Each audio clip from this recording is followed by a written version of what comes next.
Welcome to the Hammer Territory Podcast. My name is Shawn Coleman. Hope wherever you are and wherever you are listening, hope that you are having a wonderful into your week. And it's nice to be able to add to that with the Braves victory, a 3-1 victory for the Braves over the Blue Jays to start this weekend series against Toronto. But of course, we've got multiple games to discuss, plenty to discuss, and as always, one of the best. Always a privilege to get to talk with this gentleman, my podcast partner, Stephen Tolbert. Stephen, hope you've been well. It's good to talk with you again about a victory, but plenty to get into over the past couple of games.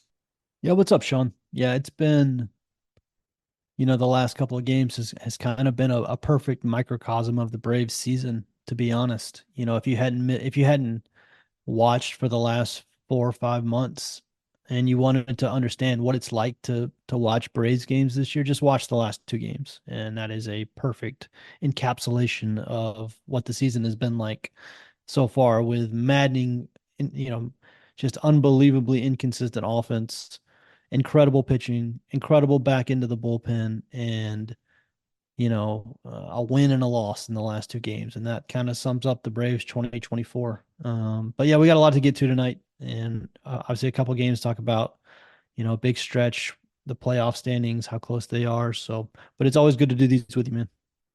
Absolutely. And we'll get into the pitching first and then really dive in a bit to the hitting, because I do want to get your thoughts on the hitting, or the lack of the hitting that's been there. Of course, Hammer Territory, always a pleasure to be with you. Thank you again so much for the support. And we are very happy to continue to cover the Braves through the home stretch of the season, and hopefully what will lead to another playoff appearance for the Braves. And of course, Hammer Territory, part of the Foul Territory family of podcasts. But Stephen, it's no secret what we're going to talk about. It's been the theme of our podcast over the past 3 weeks. The Braves starters now, 24 straight appearances, 24 straight outings by a starter for the Braves in which they have allowed 3 or less runs. Sarah Langs showed it on X, Twitter earlier tonight. It's emerging as one of the longest streaks that the starting pitching staff has ever had. Reynaldo, Lopez, and Max Reed, both who experienced injuries in the early and mid part of August over the past 3 weeks, they've come back to pair to form with Chris Sale, a trio that was so good at times in the first half. But Stephen, I'll first let you talk about these two games, and then we'll get into a bit broader question. But from these games, Reynaldo Lopez, a career high 11 strikeouts. Max Reed was on his game tonight as well, working out of a couple of jams, but overall was pretty much in command. The thing that stands out to me about both Max Reed and Reynaldo Lopez, they are in their first half form, and it's really good to see not only how consistent they are, but how dominant they can be at times as well. Yeah, I mean, especially for Max and Reynaldo, right? Coming back from injury, weren't sure what you were going to get. And they have literally picked up right in the middle of this long stretch. I think it's 25 games now after tonight of, 3 runs or less. It's really incredible stuff. The strikeouts have been maybe the most encouraging part. The Braves are striking out a ton of hitters, not just Chris Sale, but, Reynaldo had 11 Ks the other night. Max had his strikeout ball going tonight. Swallenbach, even Charlie Morton's picked up quite a few strikeouts here lately. So, yeah, I mean, it's the thing that's keeping the Braves alive, quite honestly, as the offense goes through another one of their, patented lulls that we've seen so many times this year. That the pitching is what's keeping the Braves afloat. It's the reason they're still, in the playoff race at all, quite honestly. And I talked about this with Scott a little bit on the last show we did, but as bad as it's gone for the offense this year and the position player group as a whole, it's really gone about as well as you could have expected out of the pitching side, even with the Strider injury. Just on the results on the field, giving up, the Braves are giving up the fewest runs in Major League Baseball this year, fewer than any team.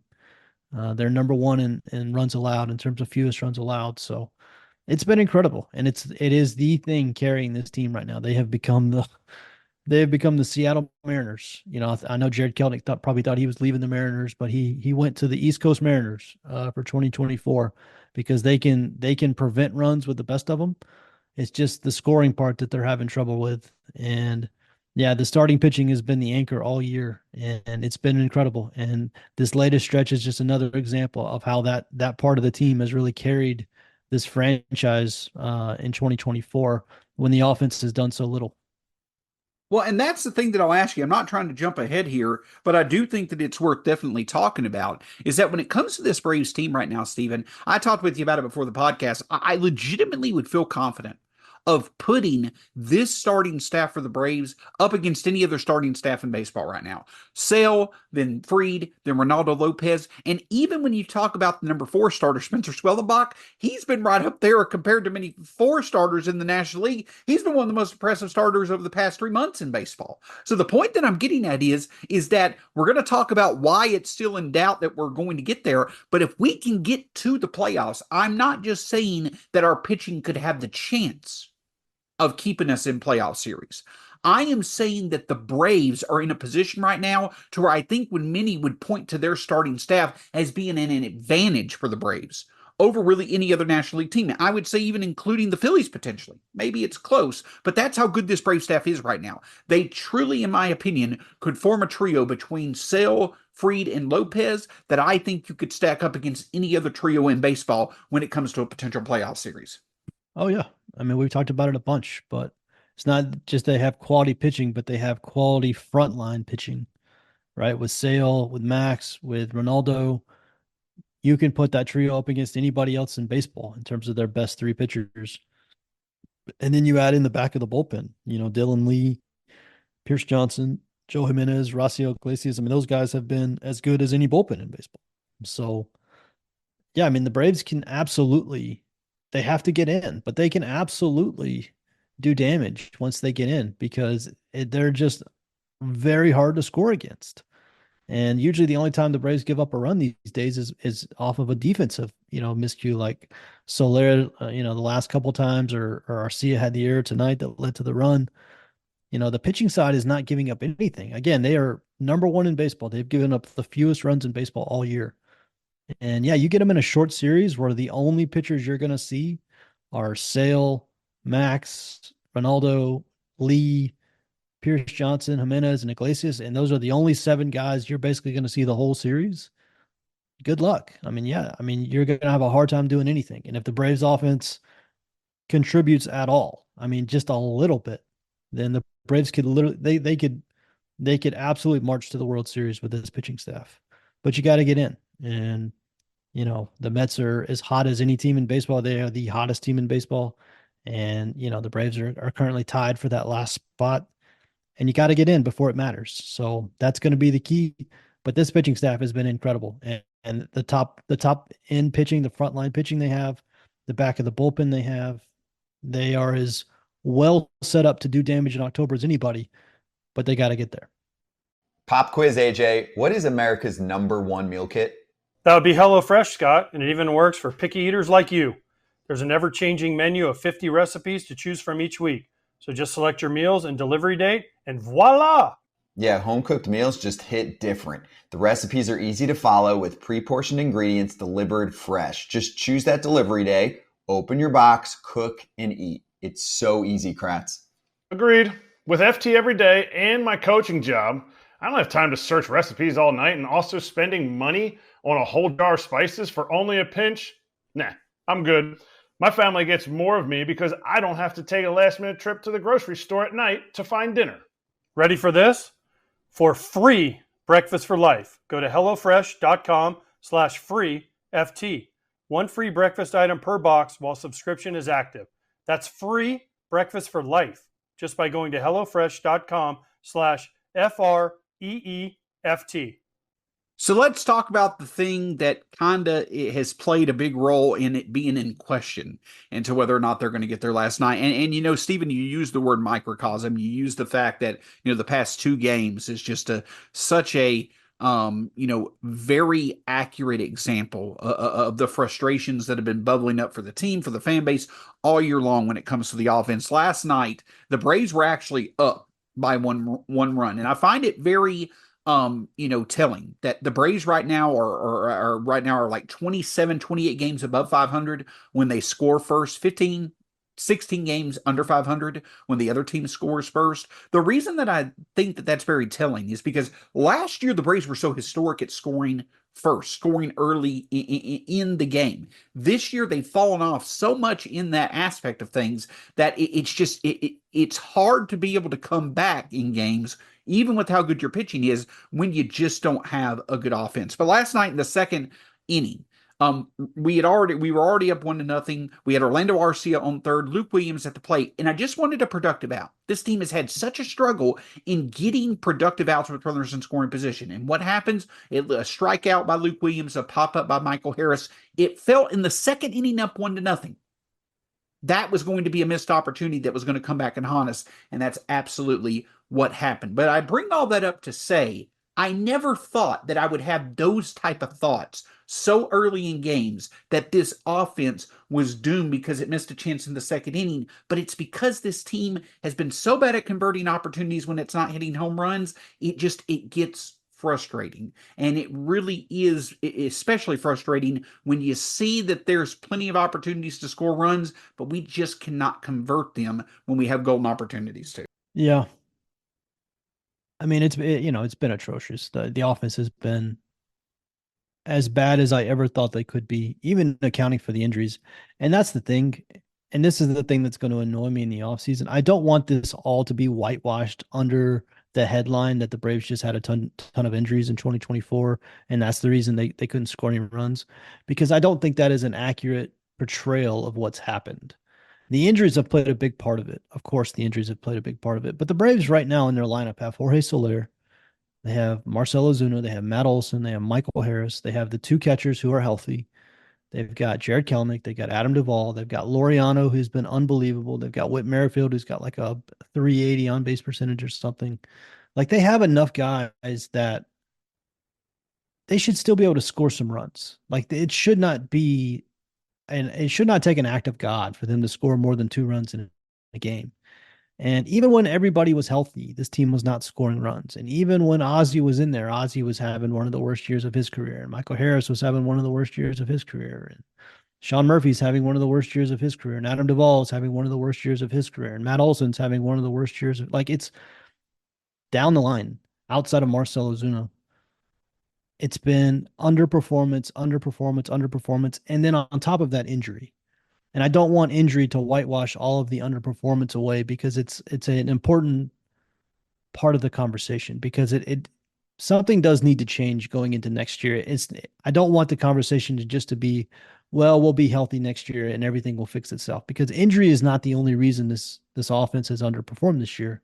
There's just been guys who have taken massive steps back and are completely lost at the plate. The Braves, I can't count how many times the Braves get middle fastballs, hanging sliders, pitches that they were just destroying last year, that most teams destroy, that they completely swing and miss on, or pop up or foul off.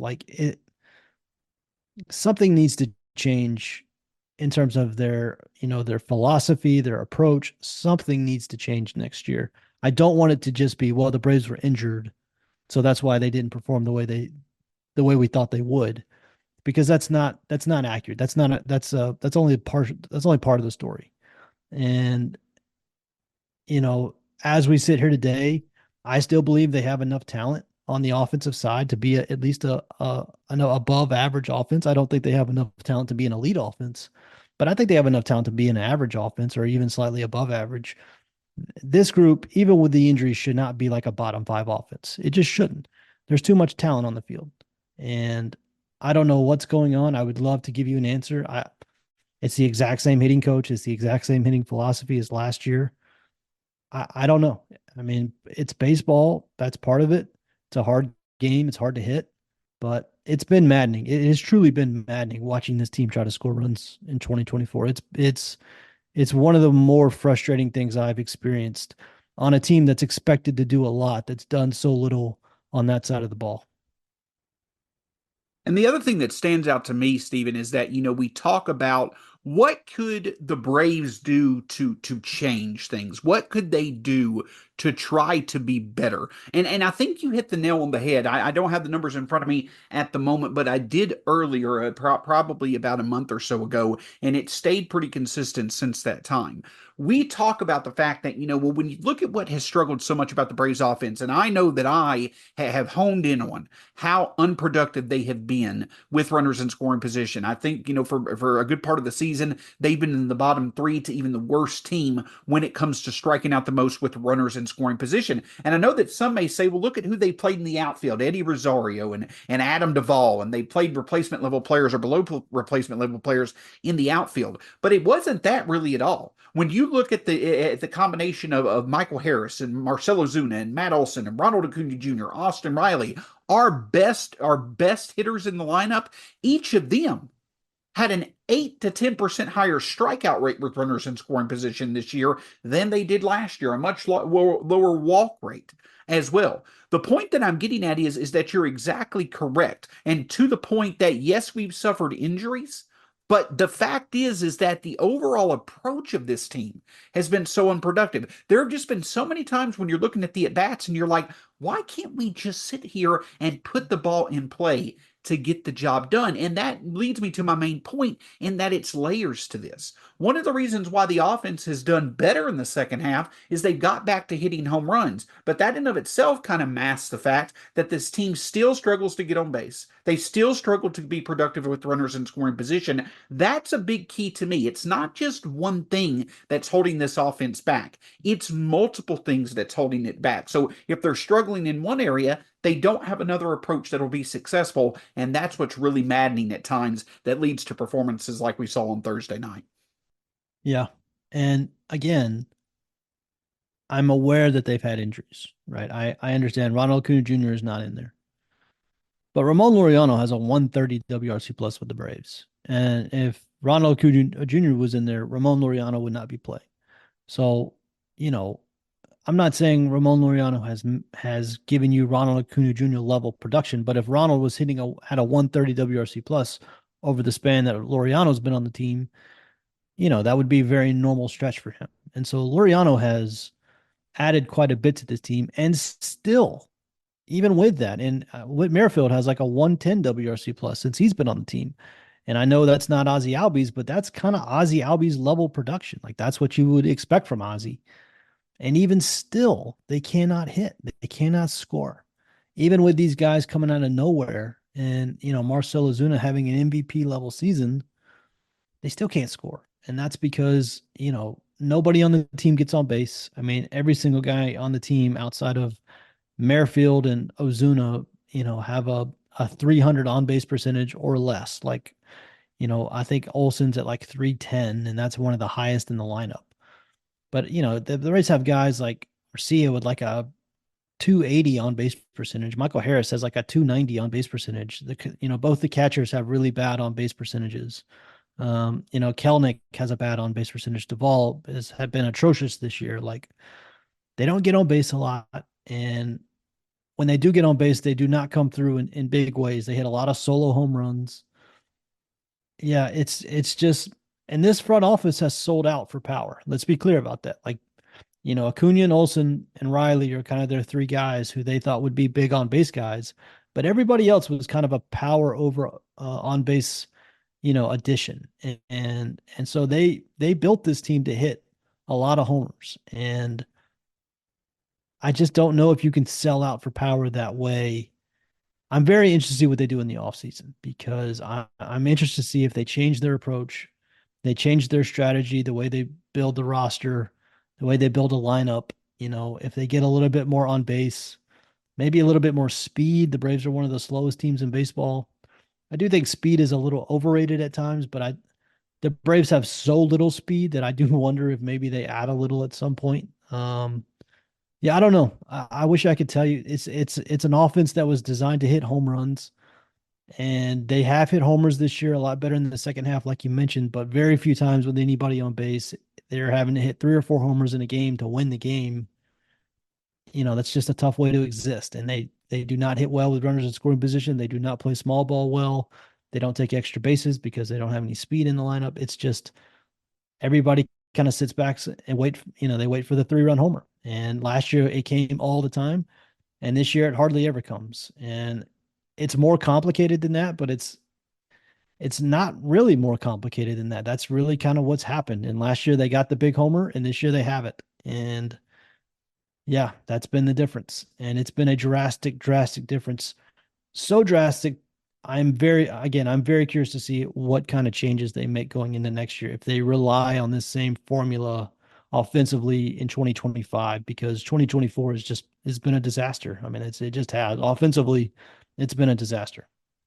Well, and we talk about what approaches, what changes they may make in the off season, and I agree with you. I think that the dynamic has to change. I don't necessarily think that you change the players. I know that Alex Anthopoulos talked about it last year, coming off 2 playoff struggles where our offense just went dormant. Is that you still have faith in the players, and I still maintain faith in the players if they can stay healthy, that we have. But the supporting cast members, I think, is something to where you could potentially make moves to try to improve areas of weakness. But speaking of approaches, to change maybe right now, Stephen, we talk about their approach at the plate. And one of the things that stands out to me is that when I'm noticing the Braves at bat, as much as they struggle, it seems like that frequently the best pitch that a Brave will see in an at bat is the first pitch. And I know that typically, there's their thought process behind, taking the first pitch, seeing what you're working with as far as the pitcher that you're facing. But right now, with how much this Braves team is struggling, they need to take advantage of every good pitch that they see. But of course, I have that thought. And it makes even more sense when you consider the fact, okay, yeah, they're wanting to see what the pitcher has to throw. They're wanting to be patient. But this team has been, 27th, 28th in baseball in on-base percentage since the start of May? So the philosophy of wasting a good pitch by just seeing what the pitcher can offer on the first pitch doesn't make a lot of sense. But then, on the other hand, you pointed it out a couple of days ago. This team has struggled so much in being able to make good contact on balls down the middle. That was the key to our struggles over the past 2 nights. So many pitches right down the middle that we either took or did not place good contact on, and so many missed opportunities. That's what I'm meaning also when it comes to layers of how bad this team is offensively, is that you think that there's a way they could become more successful by maybe trying to hit better pitches, early in the count, but they can't do anything with them. So it's kind of like whichever way they go, it's not going to be productive. But your thoughts on, taking that first pitch. Would it make sense for the Braves maybe to be a bit more aggressive and try to put the bat on the ball a bit earlier in the count, especially on those first pitches? Yeah. So most studies that have been done on this say that there's nothing good that comes from taking a strike. So if the pitcher throws a pitch right down the middle on the first pitch, you're better off swinging at that ball and trying to do damage on that pitch than you are going down 0-1, because as you go down 0-1, 0-2, offensive production drops dramatically. So there's really no benefit to taking a strike. There is obviously tremendous benefit in taking pitches out of the zone. And this is, again, where the team has struggled this year in the decision whether to swing or take. They take a lot of pitches in the zone. They swing in a lot of pitches out of the zone. Some of that is just the makeup of their individual hitters. They have a lot of free swingers. Garcia, Michael Harris, Ozzie Albies, Darno's a free swinger. Duvall's a free swinger. Like guys who aren't known for like their plate discipline. The Braves have accumulated quite a bit of those. So some of that is just personnel. But, typically speaking, there's nothing good that really comes from taking good pitches. And so the problem with the Braves this year, as you just articulated, is that when they've swung at those pitches this year, they've just done a stunning amount of damage in terms of how little damage they've done. Like, it's been truly remarkable how little they've done with meatball pitches this year. There's a category for that on StatCast. It's called pitches in the heart of the plate. And you can go look and see exactly what teams have done. And the Braves, it's just most of their guys are in the negative in terms of run value on pitches in the heart of the plate. And if you're swinging at those pitches and you're not doing anything with them, there's really nothing else that can be done because again, you don't want to take that pitch. You don't want to go down 0-1 and not swing at a pitch in the heart of the plate. So your best bet is to swing at it and do damage. And if you're swinging at it and just not doing any damage, that just means you're bad. And that's been the Braves' problem this year is that so many times they swing through it or foul it off or pop it up. And there's no remedy for that. Like that's just you have to have your hitters do better than that. Like they just have to do better than that. Like they're more talented than that. Every guy in that lineup should be able to take a middle fastball and send it to the moon. Like that's what this lineup was designed to do. And so many times this year, hanging sliders, hanging changeups, hanging curveballs, fastballs right down the middle, they've just done nothing with. And it's a huge part of the problem this year. Austin Gomber last night, just he lived in the zone. That's why his pitch count was so low. He was living in the zone, and the Braves just could do nothing with him. And if guys are throwing pitches over the plate and you can't do anything with it, that's a real problem. And that's where the Braves are, where they're just not even able to do damage on good hitters' pitches. And until they fix that, it's going to be like this, where it seems like they're getting mowed down by below average pitchers because they're getting a bunch of opportunities in the zone to do damage and they're not doing it. And until that changes, this is what we're going to get. And the fact that we are now coming up on, 4 months of really not seeing it change, it's hard to believe that it's going to change this year. And I don't mean for this to turn into a rant or to be repetitive, in terms of us talking about the offense, but that's what it's been. It's just the fact that there are so many times when there's a Brave at the plate that it's a no-win situation, it seems. Whatever approach that they're looking to use to try to be successful, it's not there. And the truth that simply means is, Stephen, for me, is that unless we're putting the ball out of the ballpark, it's very hard to have faith in this team having the offense it needs to be able to consistently win games. And again, as we mentioned multiple times as well, you now have no choice but to. You either are going to have to put the ball out of the ballpark, you're going to have to figure out how to get on base, or you're going to have to figure out how to be productive with runners in scoring position. At least one of those three things have to occur for you to be able to win games. If you don't do that, with how the Mets are playing, it's going to be hard to see it even being able to make the playoffs. And if you do, it's going to be even harder to trust our offense to be able to be successful in the playoffs. So, I've said what I could say, it is a frustrating thing to see, just with the lack of consistent at bats that we could put at the plate. But what it just comes down to me is that if we're not putting the ball out of the ballpark, it's going to be very hard to see this offense consistently playing at the level that it needs to win at the level that it needs to not only get to the playoffs but be successful there. Yeah, I mean, again, they've kind of just become the Mariners, where they have to outpitch everybody to win games. And that game we saw tonight, and that game we saw last night, that the Braves have played that exact game on offense in 90% of their games this year, where they score 1, 2, or 3 runs early in the game, and whether they win or lose depends on how well they pitch. And that exact game has played out 85-90% of the time this year.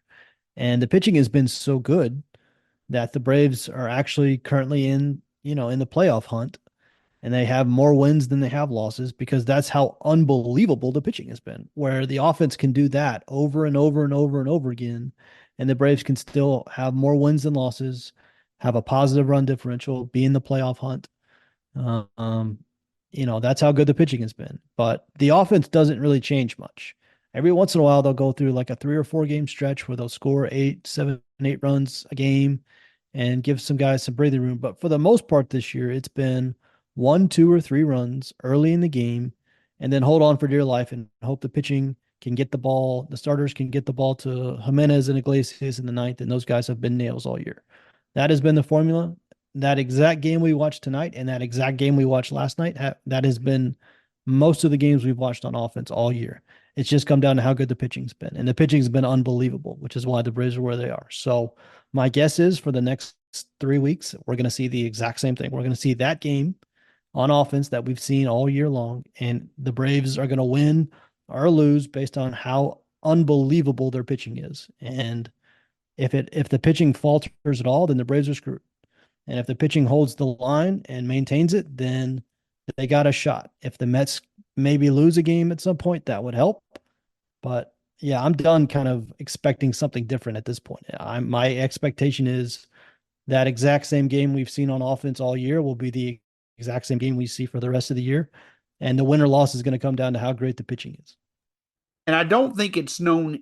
I don't think that there's any other source that knows this more than the team itself. But what I will say is this, is that it is going to be incredibly frustrating to see how awesome, consistent, and historic this pitching staff has been. And it winds up not truly getting the chance to shine in October if we wind up not making the playoffs due to our offense. Not trying to put a bad omen or anything. I still feel confident that we'll figure it out and we'll make the playoffs. But I really hope that outcome does not occur. But Stephen, we talk about, other things that we're hoping, continues to not occur, but yet it does. And that is the Braves, unfortunately, continuing to deal with injuries. And this time it's Whit Merrifield who's dealt with it. I know that you and Scott talked about, the really scary situation that happened earlier this week where, Whit Merrifield got hit by the, fastball in the head. And I agree with you. It looks like he got hit. A good part of the ball hit his actual head instead of the helmet. But on Friday night, he's back in the lineup. And of course, he fouls a ball off his foot. Now, it was reported after the game, reported about an hour ago, that x-rays were negative, but he's going to get a CT scan. You're likely going to see him out of the lineup. But not only that, when it comes to, the second base position, we also got news today. We had gotten, what we thought may have been a little bit of a positive update on Ozzie Albies, but not necessarily. But if you combine the update from earlier this week with the update on Friday, that Ozzie Albies is continuing to struggle. He's still not feeling great swinging from the left side. He's feeling just fine swinging from the right side. That's not the most encouraging update. So now, when you talk about your second base position, and when you talk about players in Ozzie Albies when he's in the lineup, and Merrifield is his replacement, who have been catalysts for this team at times this year, when you talk about the fact that now you could be without both of them, and you're having to deal with Luke Williams at second base, we're back once again to the same thing that we were with the outfield earlier this year. Replacement level players who it's hard to look at them as any more than an automatic out. For the Braves, you have to hope that at some point Ozzie Albies hopefully comes back late in September. But before that occurs, you hope everything checks out with Whit Merrifield, or you're back to having a spot in your lineup that teams are going to target, I think, because they feel it's going to be an automatic out. Yeah, I mean, Whit just can't catch a break. I mean, no pun intended, but yeah, he fouled a ball off. I was watching the game live. I didn't actually notice it happen when it happened, and just kind of next time he came up, Luke Williams was standing there, and everybody just kind of realized he was out of the game. And yeah, it's good that it wasn't fractured, but with the Braves' luck, I'm guessing he's still going to miss a few games. Now we got Luke Williams playing second. I don't know what they're going to do. I mean, I don't know if Nacho Alvarez is going to come back up. I don't know what they're going to do, quite honestly. But yeah, just par for the course for this year. The Ozzie news is interesting because it came out today that he's swinging pretty well and feels pretty comfortable swinging right-handed, but he doesn't have any comfort, or it doesn't feel good yet to swing left-handed. And Mark Bowman, a friend of the show, Mark Bowman of MLB.com, actually asked Snit if there was any chance that Ozzie would just come back and bat right-handed only. And Snit said that that's up to the player, which I thought was an interesting call. It means the team would be okay with it if Ozzie was okay with it. So I don't know if that's going to happen. The update today, if they are waiting on him to be able to hit from both sides of the plate, then the update today was not a good one, because it didn't sound like he's anywhere close to, if he still can't even take batting practice from the left side, then he's not really close to being able to go out on a rehab assignment. And if he's not close to being able to go out on a rehab assignment, then he's not close to coming back. And again, we're approaching the middle of September very rapidly here. So he's running out of days. And that's going to be interesting to see what happens, especially if Merrifield is out for an extended period. If I'm Ozzie, I've I've tweeted this out a bunch of times over the year that I would be interested to see what Ozzie looked like if he just batted right-handed, because he is so unbelievably, it is crazy how much better of a right-handed hitter he is than a left-handed hitter. And obviously this has been a topic of conversation in Braves Twitter for years now. What would happen if he had a whole season of just right-handed hitting? And if he comes back and he's just batting right-handed, that would be fascinating. That'd be a fun little, mini experiment to see how it goes. But if they're going to wait until he's comfortable from both sides, he might not be back this year. And you and I talked about that when he first got hurt. That wrist injuries are very, very tricky, and it doesn't matter what the timetable is; they don't always come true. It's very possible he doesn't come back if that's what they're waiting for. So that's going to be interesting to see. We got to wait and see what's going on with Witt. But yeah, I would go get your Luke Williams jersey because I'm guessing we're going to see a decent amount of him at second for the next couple of days. And to anyone that, is hearing about, this idea of Ozzy batting exclusively right-handed, who may think to yourself, this late into a season, coming back from an injury, it's rarely seen that a hitter would make that drastic of a change to their hitting approach. And in most cases, I agree with you. But if you go back, I believe 2 or 3 years, I want to say it was 2022, maybe 2021, 2022. Ozzy Albies has experimented a bit. There was a couple of bats. I believe it was against a specific reliever for the Nationals. Can't think of the pitcher's name, but he had a specific off-speed set, or breaking ball set that he threw that Ozzy felt that it was better to bat against right-handed. And I even think Ozzy got a hit off of him doing it. But Ozzy has batted right-handed against right-handed pitching before. It's only been 2 or 3 at bats, but he's done it before. So, hey, maybe that's a possibility. And if you're Ozzy Albies, what do you have to lose? Come back, play, see if you can help the offense out. It's not like they can't get better with you in the lineup. But one thing that does get better, Stephen, is that the Braves continue to throw out every single night a pitcher that you're confident in getting them the win. And the rest of this series is going to be Spencer Swellenbach and then Chris Sale on the mound on Sunday. And Stephen, me and you have talked about it. Scott and you talked about it on Wednesday. This team once again needs to get greedy. This is not a situation where you didn't get the job done on Thursday night against Colorado in the sweep. You need to sweep Toronto. You badly need to sweep Toronto because next week it's going to be pretty tough. You've got the Nationals, who you've not played well against this year. The Reds gave you a tough matchup earlier this year. And then, oh, by the way, at the end of next week, you've got the Dodgers. Now, a good amount of that is in Atlanta, but you've got to be able to get a couple of sweeps against these weaker teams, especially with how the Mets are playing. The Braves offense needs to come alive soon. It's good who they've got on the mound, but the attention turns to the lineup, and I repeatedly say this, it especially turns to the lineup getting the job done early in games to get their starters to lead. Yeah, I mean, not only their starters, but we got to save. I mean, we're going to kill Joe Jimenez and Rocio Iglesias by playing all these 3-1 games and 2-1 games and 1-3 game. The back end of the bullpen has been unbelievable this year, but they have been used and abused over and over again because the offense can't score. And it's an underappreciated part of off. The best friend a bullpen has is a good offense because it's free nights off. When you score 7 or 8 runs and a bunch of low leverage guys can finish the game out, it's a free night off for the high leverage guys. So, yeah, I mean, it would just be. I mean, we've said it so many times this year. It's the words are losing meaning, but if the offense could just possibly come out and score like 5 or 6 runs, hell, maybe even like 8 or 9 runs, like that's allowed. That is legal. You are allowed to score like 8 or 9 runs in a game, despite what it might look like if you're a Braves fan this year. Like that, there's no rule against it. And they did it. They did it. What, 2 weeks ago? They scored 9 runs in 2 innings. They're fully capable of doing it. They just need to do it. It was a miracle from God, but it did happen. And if God wants to bless us with another miracle, that would be tremendous. But if they could just possibly give this rotation in this bullpen some breathing room and maybe even knock out a few easy wins and maybe get some momentum going. And, the Mets are going to lose a game at some point. They're probably not going to go 30-0 the rest of the way, even though they've won 8 straight and they're the hottest team in baseball. A lot of times the team that gets hot at the end of August is not necessarily the team that's hot in at the end of September. So, they might have peaked too early, but you gotta win the games against bad teams. And they flubbed a big chance to do it against Colorado last night. This is a bad Toronto team. They've kind of given up for the season. You've got everything to play for. You're in a dog fight for the division or for the wild card.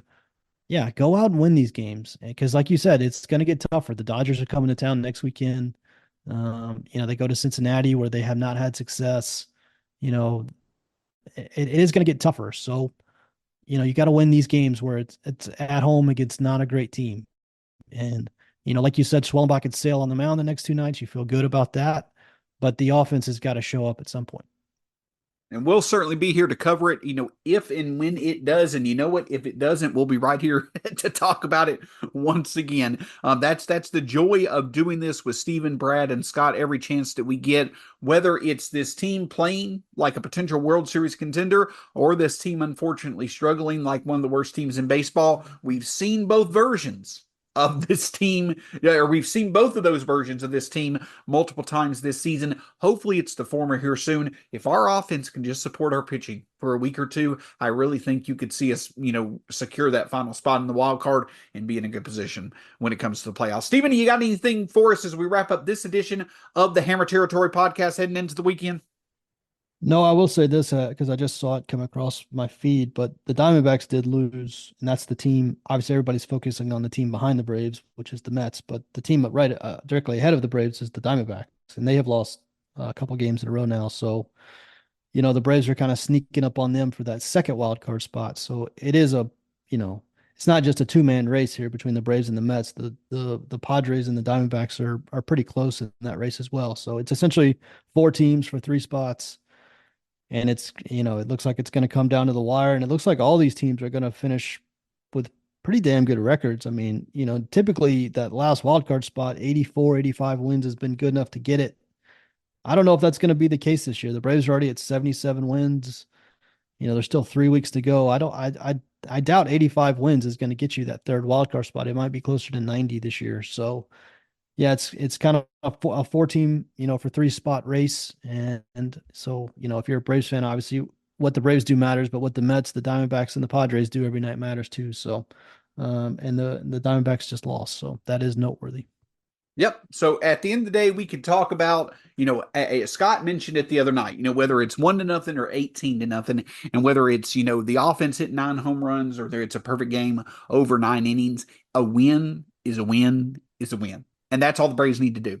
I would love for it to be with more margin of error than the pitching having to be dominant every single night, but just get wins. And especially against teams that you should beat. The Braves, the reason why the Braves are in this position, as I think each and every one of us on Hammer Territory have said this year, is because of how much we've struggled against teams that we should beat all year long. If there's one thing that we could do, and hopefully it's because of the offense, it's getting back to beating teams that we should, and hopefully that'll continue this weekend. But for Stephen Tolbert at B_Outliers on Twitter/X, my name's Shawn Coleman. You can find me at StatsSAC on Twitter/X as well. Find the Hammer Territory podcast across all forms of social media, and of course, a part of the Foul Territory family of podcasts. Just hit that subscribe button for Foul Territory and Hammer Territory, and you'll get content for free whenever it's available. For Stephen Tolbert, my name's Shawn Coleman. Go Braves.